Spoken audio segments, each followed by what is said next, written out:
शुक्रिया madam. Tax to live, tax to die and tax everything in between. इस जीवन में दो ही चीजें निश्चित हैं। There are only two things that are certain, death यानी कि मृत्यु, और दूसरा है टैक्स। इस जहां से उस जहां तक जहां भी जाओगे, हर मोड़ पर हर जगह मुझे ही पाओगे, यानी कि टैक्स। मैडम, सपना था विश्व गुरु बनने का, बन गए हम टैक्स गुरु। और इतना टैक्स जो भारत की आबादी सरकार के खजाने में डालती है, उसके बदले सरकार जनता को देती क्या है, यह बहुत बड़ा सवाल है।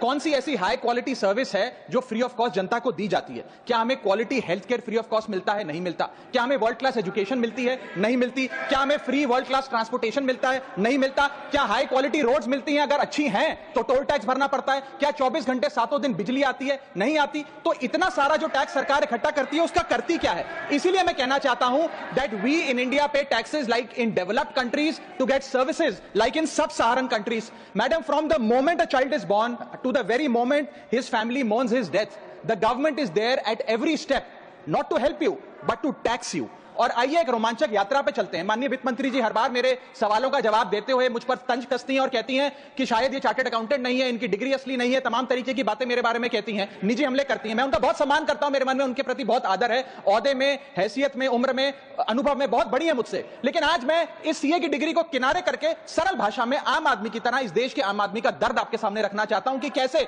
हमारे जन्म होने से लेकर हमारे मरने तक टैक्स पे टैक्स सरकार हमसे वसूलती है। मैं आपके सामने जीवन के 8 चरण, 8 स्टेजेस ऑफ लाइफ रखना चाहता हूं। फर्स्ट स्टेज ऑफ लाइफ, जब इंसान पैदा होता है, that is the birth stage. बच्चे के पैदा होने से पहले, उसकी आंखें खुलने से पहले जो उसको वैक्सीन लगती है, उस पर 5% जीएसटी लगता है। जिस अस्पताल में बच्चा पैदा होता है, उस हॉस्पिटल के कमरे के चार्जेस पर अगर 5,000 रुपए से ज्यादा का कमरा हो तो 5% जीएसटी लगता है। बेबी केयर के आइटम्स पे 5% जीएसटी लगता है। और अगर उसके माता पिता बच्चे के पैदा होने पर मिठाई बांटे तो मिठाई पर 5% और चॉकलेट पर 18%, 28% जीएसटी लगता है। दूसरा चरण जीवन का इन्फेंसी और चाइल्डहुड यानी कि बचपन।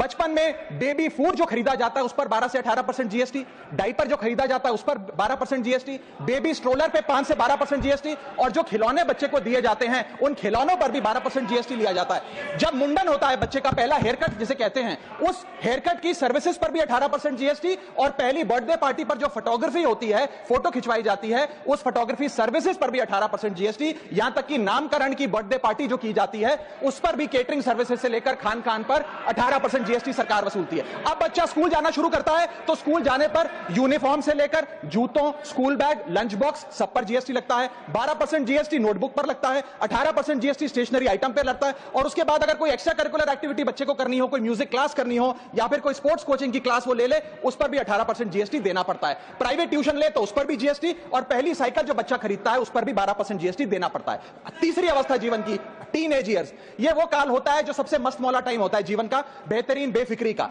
इसमें बच्चा, यंग जवान लड़का लड़की अपना पहला स्मार्टफोन खरीदते हैं। उस स्मार्टफोन पर जीएसटी लगता है, अगर महंगा हो, विदेशी हो तो इंपोर्ट ड्यूटी भी लगती है। फिर वो अपना फोन रिचार्ज कराता है, उस पर जीएसटी लगते हैं। ब्रॉडबैंड इंटरनेट का कनेक्शन लेता है, उस पर जीएसटी लगता है। नेटफ्लिक्स, स्पॉटिफाई या वीडियो गेम की सब्सक्रिप्शन लेता है, उस पर भी जीएसटी देना पड़ता है। और अगर अपने दोस्तों के साथ पिक्चर देखने बाहर जाए तो पिक्चर की टिकट पर जीएसटी, एंटरटेनमेंट टैक्स और पॉपकॉर्न पर भी जीएसटी अब लगने लग गया है। तो तमाम तरीके के सॉल्टेड कैरेमल पॉपकॉर्न पर भी सरकार आपसे जीएसटी वसूलती है। इस बीच जब आप 18 साल के होते हैं और पहली बाइक या पहला स्कूटर खरीदते हैं, उस बाइक और स्कूटर पर आपसे जीएसटी लिया जाता है, व्हीकल इंश्योरेंस पर जीएसटी लिया जाता है, और उसके बाद रजिस्ट्रेशन टैक्स और रोड टैक्स के नाम पर भी पैसा लिया जाता है। जीवन की चौथी अवस्था, fourth stage of life, higher education की। इस हायर एजुकेशन की अवस्था में आप यदि प्राइवेट कॉलेज में पढ़ रहे हैं तो प्राइवेट कॉलेज की ट्यूशन फी पर जीएसटी लगता है। हॉस्टल में रह रहे हैं या पीजी का रेंट भर रहे हैं तो उस पर जीएसटी लगता है। स्टूडेंट लोन की प्रोसेसिंग फी पर जीएसटी लगता है। किताबों से लेकर लैपटॉप तक जीएसटी लगता है। और अगर माता पिता संपन्न हैं और बच्चे को विदेश भेजते हैं पढ़ने के लिए तो फॉरेन रेमिटेंस पर टैक्स कलेक्टेड एट सोर्स सरकार लागू करती है। अब आते हैं पांचवी अवस्था पे, जब वो अपना करियर शुरू करता है। ये वो एज है जिसे मैं golden age of direct taxes कहूंगा। अब ये डायरेक्ट टैक्स के जंजाल में आदमी फंस जाता है इस उम्र में, जब उसकी पहली नौकरी लगती है। तो नौकरी में आमदनी अनुसार उसके स्लैब रेट के हिसाब से उस पर टीडीएस पहले काटा जाता है, मानो जेब काटी जा रही हो, और फिर इनकम टैक्स वसूला जाता है। जब पहली बार उसको पगार मिलती है, वेतन मिलता है, वो माता पिता या दोस्तों को बाहर खाने पे ले जाता है, पिक्चर दिखाने ले जाता है, उस खाने के बिल पर भी सरकार जीएसटी वसूलती है। और जैसे जैसे उसकी सैलरी बढ़ती है वैसे वैसे स्लैब अनुसार उससे इनकम टैक्स वसूला जाता है। इसके बाद आज वर्क फ्रॉम होम का कल्चर चल रहा है, तो वर्क फ्रॉम होम में इंटरनेट बिल्स हो, ब्रीफकेस हो, लैपटॉप हो, इन सारी चीजों की खरीद पर सरकार जीएसटी लेती है। और अगर आप ये पैसा निवेश करें, इस निवेश करने पर आप कोई भी फाइनेंशियल इंस्ट्रूमेंट खरीदें तो सिक्योरिटी ट्रांजैक्शन टैक्स के नाम पर, मैडम मेरा समय जा रहा है। कोई फाइनेंशियल इंस्ट्रूमेंट खरीदे तो फाइनेंशियल इंस्ट्रूमेंट की खरीद पर सिक्योरिटी ट्रांजैक्शन टैक्स, उसकी ब्रोकरेज पर जीएसटी और फाइनेंशियल एडवाइजरी पर जीएसटी, और जब आप ये फाइनेंशियल इंस्ट्रूमेंट बेचते हैं तो उसके मुनाफे पर सरकार आपसे कैपिटल गेन टैक्स वसूलती है। यहां तक कि हेल्थ इंश्योरेंस और लाइफ इंश्योरेंस प्रीमियम्स पर भी सरकार आपसे जीएसटी लेती है। इसी सरकार के मंत्री माननीय गडकरी जी भी सरकार से यही गुजारिश कर रहे हैं कि इंश्योरेंस प्रीमियम पे कम से कम जीएसटी हटा दिया जाए। इसके बाद इंसान अपने जीवन की छठी अवस्था में आता है, यानी कि मिडिल एज। इसमें उसकी आमदनी भी पीक पर होती है और उसका टैक्सेशन भी पीक पर होता है। अप्रेजल होता है, प्रमोशन होता है, बोनस मिलता है और हाई टैक्स स्लैब के चलते वो अपनी कमाई का एक अधिकांश हिस्सा इनकम टैक्स में सरकार को जमा कराता है। इस दौर में इंसान गाड़ी खरीदता है, घर बनाता है। जब गाड़ी खरीदता है तो जीएसटी देता है, रोड टैक्स भरता है, व्हीकल इंश्योरेंस पर जीएसटी भरता है, और जब गाड़ी लेकर शोरूम से निकलता है तो पेट्रोल डीजल पर वैट, सेस और एक्साइज ड्यूटी के नाम पर पैसा भरता है। जब सड़क पर गाड़ी चलाता है तो टोल टैक्स भरता है। फिर वो अपना घर भी खरीदता है, जमीन खरीदता है। जब जमीन खरीदता है तो स्टैंप ड्यूटी फीस सरकार को देता है। जब कंस्ट्रक्शन मटेरियल खरीदता है घर बनाने के लिए तो कंस्ट्रक्शन मटेरियल पे, चाहे वो सीमेंट हो, मार्बल हो, स्टील हो, उस पर जीएसटी देता है। उसके बाद जब कंस्ट्रक्शन सर्विसेज लेता है किसी बिल्डर से, ठेकेदार से, कॉन्ट्रैक्टर से, तो उस कंस्ट्रक्शन सेवाओं पर भी जीएसटी सरकार आपसे वसूलती है। और जब घर बन जाए तो एनुअल प्रॉपर्टी टैक्स और हाउस टैक्स के नाम पे आपसे पैसा लिया जाता है। और जब आपको पैसे की आवश्यकता पड़े और आप ये घर बेच दें तो कैपिटल गेन्स पर भी सरकार आपसे उस मुनाफे पे टैक्स वसूलती है। और इस बीच शादी तो रह ही गई,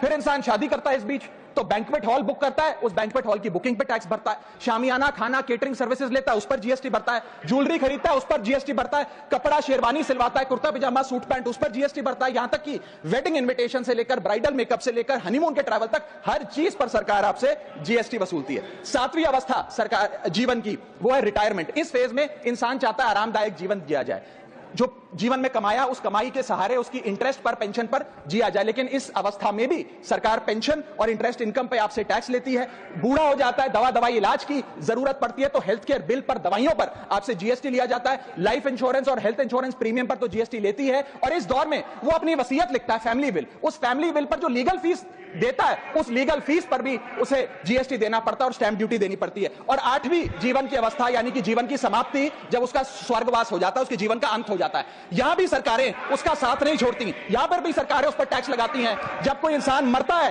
तो उसके अंतिम संस्कार में देसी घी, चंदन, वुड, नारियल, इत्र जैसा सामान इस्तेमाल होता है, उस पर भी जीएसटी लगता है। और जब उसके मरने के उपरांत अखबार में ऑबिचुरी की इश्तेहार छपाया जाता है, उस पब्लिकेशन ऑफ ऑबिचुरी न्यूज़पेपर पर भी 5% सरकार जीएसटी लेती है। और मरने के बाद जब प्रॉपर्टी उसके बच्चों को या परिवार वालों को दी जाती है, उस म्यूटेशन पर भी सरकार आपसे ड्यूटी सेस लेती है।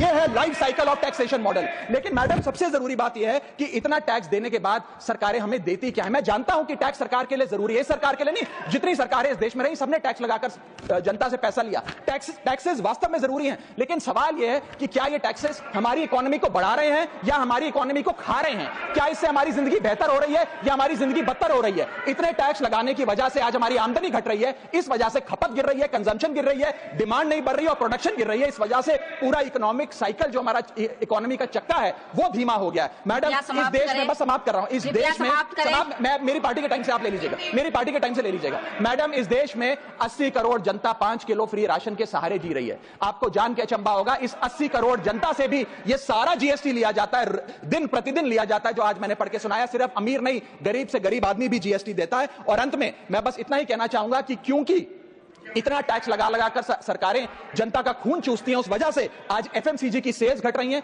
एफएमसीजी के स्टॉक गिर रहे हैं, कंजम्पशन डाउन हो रही है, नई गाड़ियों की सेल श्रिंक कर रही है। तमाम तरीके की जितनी भी न्यू परचेजेस होती हैं उसमें मंदी देखी जा रही है। सरकार को जीएसटी कम करना चाहिए, कम करेंगे तो जनता की जेब में पैसा आएगा तो मांग बढ़ेगी, खपत बढ़ेगी और इकोनॉमी का चक्का चलेगा। आपका समय समाप्त। बहुत बहुत शुक्रिया। माननीय श्री यर्रम वेंकट सुब्बा रेड्डी जी।